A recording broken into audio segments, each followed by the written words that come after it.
Շնորհակալություն, հարցս ուղղում եմ Հայաստանի Հանրապետության վարչապետին։ Մեծարգո վարչապետ, նախորդ կառավարության հետ հարցուպատասխաններից մեկի ժամանակ մենք անդրադարձել ենք Հովանավանքի Տեր Արամ Քահանա Ասատրյանին այն հանգամանքով, որ նրան պատրաստվում են կարգալույծ առնել, ըստ էության ճիշտ ու բաստ խոսքի, ինչպես նաև իր եկեղեցական պարտավորությունները բարեփոխորեն իրականացնելու համար։ Դրանից հետո երեք մեր մտահոգությունները իրականացվեց եւ Տեր Արամ Քահանան կարգալույց հռչակվեց եւ դրանից հետո դուք հայտարարեցիք, որ պատրաստվում եք առաջիկա կիրակի օրը մասնակցեք Հովանավանքում հենց Տեր Արամ Քահանա Ասատրյանի կողմից մատուցվող Սուրբ Պատարագին, ցանկանում եմ ճշտել, ինչ հանգամանքով է պայմանավորված ձեր այս որոշումը։ Հարցին կպատասխանի Հայաստանի Հանրապետության վարչապետ Նիկոլ Փաշինյանը, համեցեք պարոն վարչապետ։ Շնորհակալ եմ հարցի համար Տիկին Ղազարյան, ընդհանրապես կարծում եմ ի սկզբանե, երբ ես խոսել եմ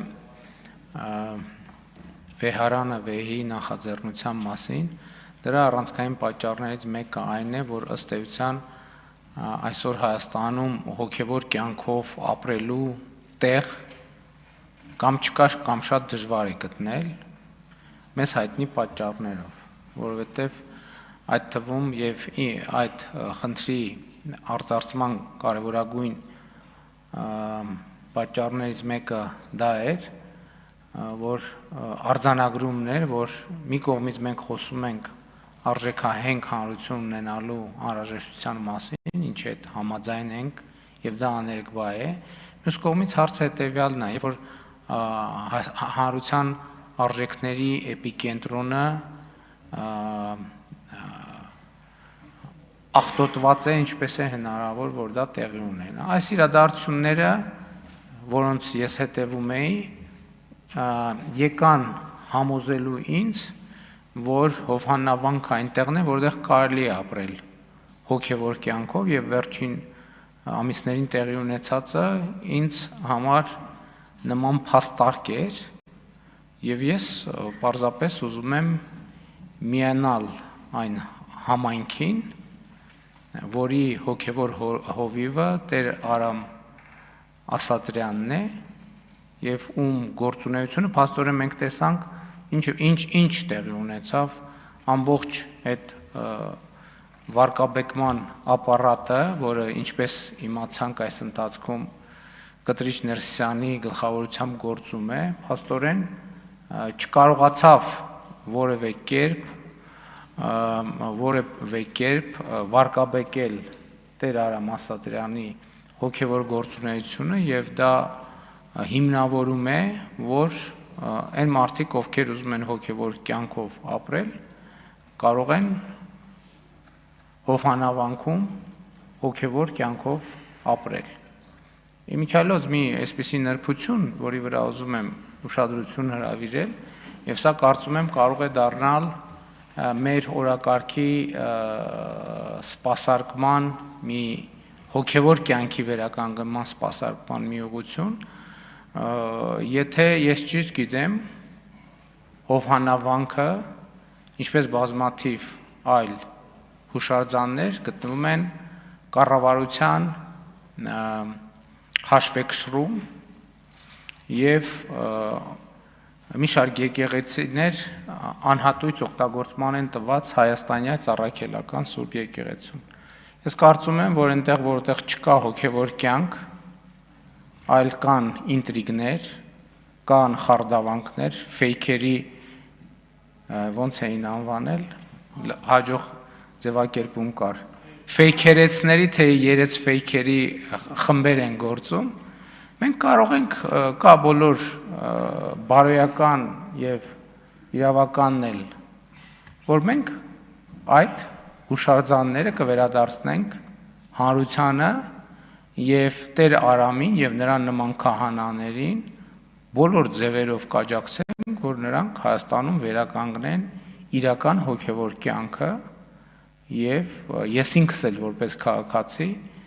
հոգևոր կյանքի անհրաժեշտ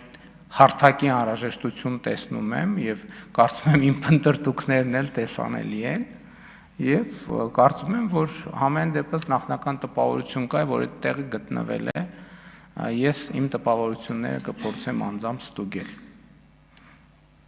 Արձագանքից հետո մի բան էլ կասեմ։ Շնորհակալ եմ, պարոն վարչապետ, ըստ էության Հայաստանի Հանրապետության բոլոր քաղաքացիները հոգևոր առաջնորդի փնտրտուքի մեջ են իրականում, որովհետև որևէ մեկի ինչքան էլ փորձեցին արատավորել Տեր Արամին Հուդա եւ այլն անվանակոչելով, այնուամենայնիվ Հայաստանի Հանրապետության շարքային քաղաքացին աջակցելու է այս հոգևոր առաջնորդությանը, որ դուք ուզում եք առաջնորդնել, եւ ես եւս ցանկություն ունեմ եւ անպայման մասնակցել եմ այդ պատարագին։ Ինչ վերաբերում է կարգալուծությանը, գիտեք, կարգալույծը չի կարող կարգալույծ անել։ Կտրիչ Ներսիսյանը ինքը կարգալույծ է, որ իր կուսակրոնության ուխտը խախտած լինելով ակնհայտ փաստի բերումով։ Նա ոնց կարա որևէ քահանայի կարգալույծ անի, միջև, այսինքն դրանից հետո էլ առաջ էլ, թող դա հանրությանը բացատրի, որտեղից եւ ինչպես ինքը ունի կինդ եւ երեխաներ։ Եվ այլն եւ բազմաթիվ նա հանրության շատ հարցերի պետք է, նա ոնց կարա մարդ կարգալույծ անի, ինքը կարգալույծ է։ Ինքը ես որպես հայաստանյաց առաքելական Սուրբ եկեղեցու հավատավոր հետևորդ, այս ամբիոնից հայտարարում եմ, որ Կտրիչ Ներսիսյանը վաղուց կարգալույծ է, ինքը հոգևոր դասի մեջ չի, ինքը ընդամենը մարդ է, որը բռնազավթել է մայրաթոռը մի խումբ իր նման կարգալույծ խմբակի հետ, եւ մենք որպես հանրություն իրավունք այդ բանն էլ, որ ասում են եկեղեցի կառավարություն բանը, կոնֆլիկտը,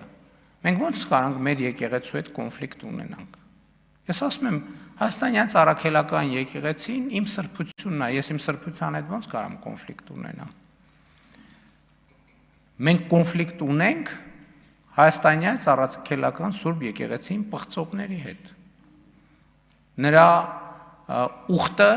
ոտնահարողների հետ եւ բոլոր այդ մարդիկ կարգալույծ են։ Եվ այո, ես կգնամ եւ հաղորդություն կընդունեմ, եթե կարգալույծը է արել, այդ նշանակում է, որ այդ կարգալույծության օրը Տեր Արամը եկեղեցու կողմից եկեղեցին ժողովուրդն է։ Իրական օծման օրը հենց այդ օրն է եւ որպես նոր օծված քահանա ես պատրաստ եմ եւ ոչ միայն պատրաստ եմ, այլ կանեմ դա Տեր Արամի ձեռքից հաղորդություն կընդունեմ, որովհետեւ եթե կարգալույծը նրան կարգալույծ է արել,